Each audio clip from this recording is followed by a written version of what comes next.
হ্যাঁ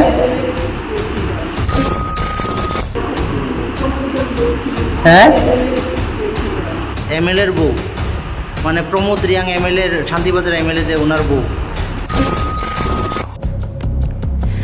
শান্তির বাজারে চলছে অরাজকতা, জোর যার রাজত্ব তার। বিধায়ক প্রমোদ রিয়াংয়ের তাণ্ডবে অতিষ্ঠ শান্তির বাজারের বিধানসভা কেন্দ্রের জনগণরা, ছাত্র থেকে জনগণ সবাই বিতাড়িত। কথাটি আজকে আমরা কেন বলছি? বিধায়ক প্রমোদ রিয়াং একটি প্রাইভেট নার্সিং হোম খুলেছেন, ভালো কথা। নার্সিং হোমটি কোথায় খুলেছেন সেটা হচ্ছে দেখার বিষয়। বগাফা আশ্রম এইচএস স্কুল নামটি কোনো নতুন নয়। শান্তির বাজারের তাবর তাবর নেতা যারা বিধানসভায় এসে বুক ফাটিয়ে কথা বলেছেন, তারা ওই স্কুল থেকেই বেরিয়ে আসা, বা বহু টিসিএস এবং গ্র্যাজুয়েটেড অফিসার ওই স্কুল থেকে বেরিয়ে এসেছেন। বাম বলুন বা ডান বলুন, কোনো আমলে এই স্কুলের উপর কারোর কোনো জোর যায়নি। কিন্তু বিধায়ক প্রমোদ রিয়াং বিধায়ক হওয়ার পর কিছু শান্তির বাজারের দুষ্কৃতীদের সাথে মিলে, যারা নিকো বাণিজ্যের সাথেও জড়িত, ওই স্কুলের ওপর নজর পড়ে কিভাবে স্কুলটিকে কবজা করা যায়। পরিকল্পিতভাবে তা কল্পনা করা হয়। আমাদের স্ক্রিনে দুটি স্কুলের চিত্র আমরা তুলে ধরার চেষ্টা করছি। বগাফা আশ্রম এইচএস স্কুল। ৮০ দশকের স্কুল ঘরগুলা খারাপ হয়ে যাওয়ায় 2015-16 অর্থবছরে একটি স্কুল বিল্ডিং করা হয় ওই স্কুলে, ছাত্রদের স্বার্থের কথা বা পড়ানোর কথা মাথায় রেখে।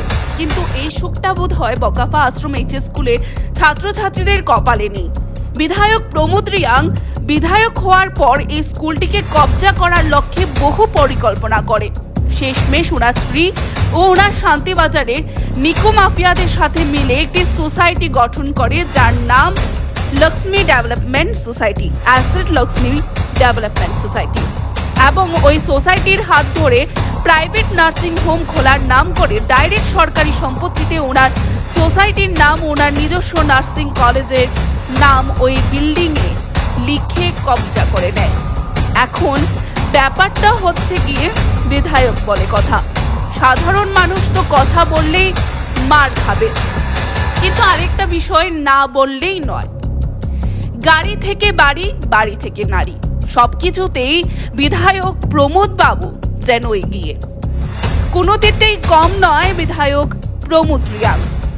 বন্যা কবলিত সময়ে যখন ওনারই বিধানসভা কেন্দ্রে 7 জন একই পরিবারে ভূমিধসের কারণে মারা যায়, সেখানে দেখা মেলেনি বিধায়ক প্রমোদ বাবুর।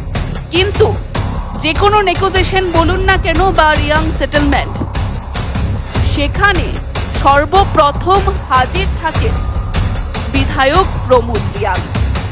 জনগণের চিন্তা নেই বললেই চলে, প্রত্যেকেই যেন নিজের আখের গোছাতে ব্যস্ত।